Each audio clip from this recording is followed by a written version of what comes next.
Hello, good people of YouTube. Mountbatten here. And yesterday, actually, YouTube had a bit of a kerfuffle in the morning. Apparently, they were updating the UI or something, and they just screwed everything up. To the point to where videos that were uploaded or scheduled to be uploaded from, I think, 3 a.m. U.S. Central until about 10 a.m. U.S. Central just didn't show up on YouTube until like noon because updating the UI causes that somehow. So yeah, yesterday's video does exist where we were discussing the changes coming to COTS, some pretty big changes, and you can check that out here in this link. If you don't care about COTS, hi, welcome to today's video where we're asking a question that I've been asked many times, and that is, what should I be playing in 2024? And well, the answer to that is quite simple, and that is Helldivers 2.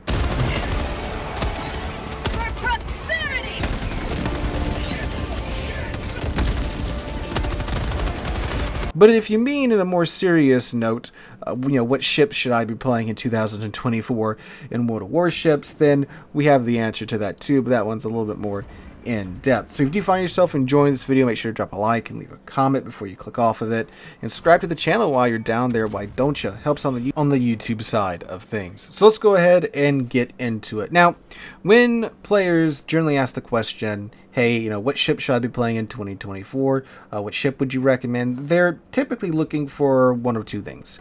One, they're a new player and they're just looking for a starting point. If you're looking for a starting point, the easy answer, and the answer I usually give and have been giving for several years, is start with the American battleship tech line, particularly the Montana line. Don't go up the Vermont line and don't go up the Louisiana line just yet. Hold off on that.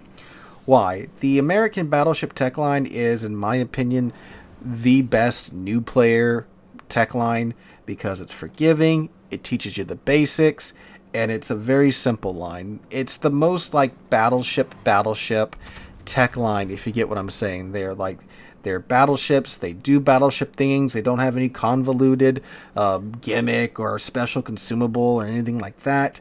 They're very forgiving because you do get the improved American battleship heel. The guns are very satisfying because they are some of the most consistent guns in the game once you get to like the North Carolina, the Iowa, and the Montana.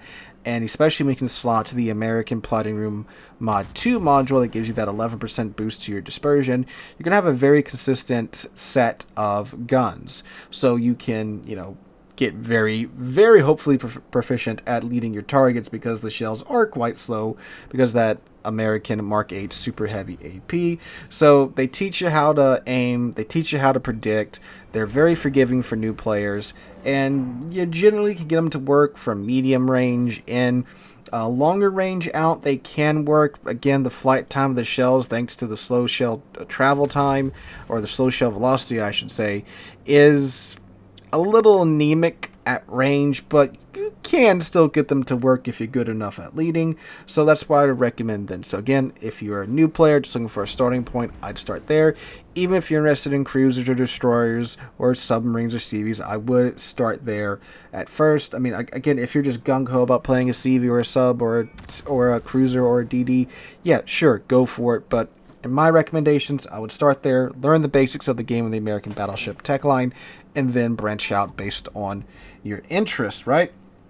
So for everyone else who's just looking for a one ship solution, if you will, what ship should I play in 2024? Well, really, the one you're comfortable in. Like, yes, there are ships that do better than others in today's World of Warships. For the battleships, those are the ships like the Yami, the Conqueror. I would even throw in the, well, maybe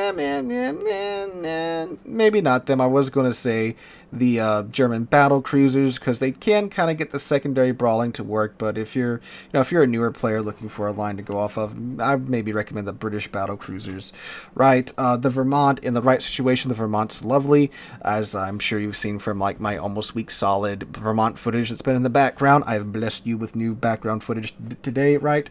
So yes, there are certainly, battleship tech lines that do better than others. There are certainly cruiser tech lines that do better than others. The Soviet cruisers cruisers. The Petropavlovsk is one tough brick once you get to it. The Nevsky is an annoying little feller, if you get what I'm saying, when you get to it. The Germans, the Hindenburg, has still refused to bow down to its age and the meta, and it is still a very, very good cruiser in today's World of Warships.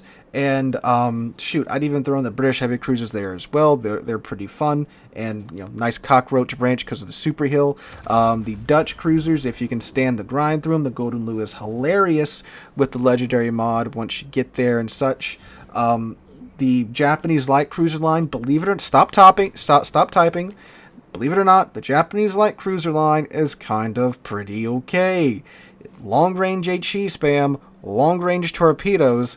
That's a whole hell of a lot of what higher tier is like in today's World of Warships, right? And the Spanish cruisers too. I like those fellas too. I really do, with their alternative firing mode, with the AP that they have. They're pretty neat. And the Pan-Asian light cruisers with the consumable boost that you get once you get the firing instructions up. They're pretty nice in today's World of Warships too, where you can just have that heal like that improved heal. You can have it off cooldown pretty fast by just consistently firing at your target. But you know what all of those ships require you to do? All of those ships require you to know what you're doing in those ships particularly. Like, yeah, sure, I can just plop you into whatever battleship, whatever cruiser, whatever destroyer that I think's the best for today's meta, but if you don't know what you're doing, you don't know what you're doing. And then, too, that you're not really helping your team out. This is why, again, I highly recommend you don't just go buy a premium ship at higher tier in a nation that you've never played or have no idea how to play, because you don't know what you're doing. You're going to have a terrible time. Your team's going to have a terrible time. And then you've done nothing but, given yourself a bad game and annoyed your teammates. And on top of that, too, this at the end of the day is a video game. It's a bunch of pixels on screen. They're being rendered by some magic elves in your graphics card, and it's just a game. It's meant to be fun and enjoyable. So what you should do, what I would recommend you do, is, again, if you're new, go up the American Battleship tech line. But if you're not new, and let's say you're trying to get back into the game, you got all these, new tech lines, or maybe you're not doing so hot right now because, you've just haven't been having a good run of it, and you're looking to maybe, branch out to something else, just take a little peruse around YouTube. Plenty of YouTubers like myself have done tons of videos on this game, and I've probably looked at darn near every battleship and every cruiser tech line in this game and have videos on them. And even not me, go find somebody else. I'm a decent battleship player and I'm an okay cruiser player in most situations, but there are fellows out there that are very good and they make plenty of content on these ships and how to play them. So just take a peruse around YouTube, see what you are interested in, right? If you think the German cruisers are interesting, go look up some footage of German cruiser gameplay. If you think the Dutch cruisers, they sound terrifying in mid-tier, because they are terrifyingly bad, I should say, but you're still interested in their gameplay style, just dig up some videos on them, go watch some streams on them, and just see what interests you, and go with that. If it looks fun, if that certain mechanic or that gimmick looks pretty interesting to you and you want to see how it works and maybe grind the line out yourself, go ahead and do some digging, check it out, and then once you find a line that you think you're interested in, go for it. You should be playing ships, especially in random battles, because random battles are just random battles. Who cares? If you can get it to work, who cares, right? Like, you can take a ship that's so out of meta that maybe hasn't even seen the light of day in randoms in years. Maybe it's that rare, like something like Cabros before it got buffed. I still like the Cabros before it got buffed. Many Cabros players still rocked and rolled with the Cabros, even though the Kleber objectively was everything the Cabros did but better. But guess what? Cabros players could still get her to work in today's World of Warships with the shortened range and, running the risk of getting annihilated because you had to get so close to the target to use your guns. But guess what? If you can get it to work, if you can contribute to the match, who cares? It's a game. You're playing it to have fun. That is the point of video games, right? Have fun. Have an enjoyable time. Don't worry about chasing the meta. Now, of course, if you're talking about like ranked or clan battles or a tournament or something, that's obviously a completely different boat, right? But in terms of like random battles, co-op, and operations, just play what interests you.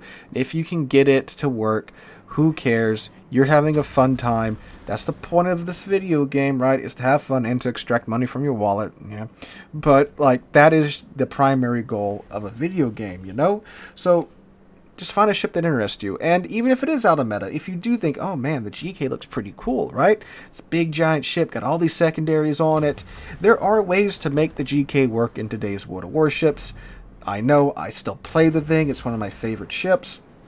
It's just a little bit painful to play in today's game, right? With all the submarines and the super ships and the super CVs. And now the support CVs are everywhere, right? But I can still get it to work because I played it so much. And if it's working, who cares? Have fun. It's the point of the game. It's the reason why you downloaded it. And that is my recommendation to you if you're looking for something to play in 2024. Find something that interests you. Get it to work and roll with it. Have fun. That's the point of the game's existence. So guys, if you enjoyed today's video, make sure you drop a like, leave a comment, subscribe to the channel. We're on the way to 75,000 subscribers, and I cannot thank you guys enough for that. Hope you guys have a wonderful Wednesday and wonderful rest of the week. Hope to catch you guys in the next one.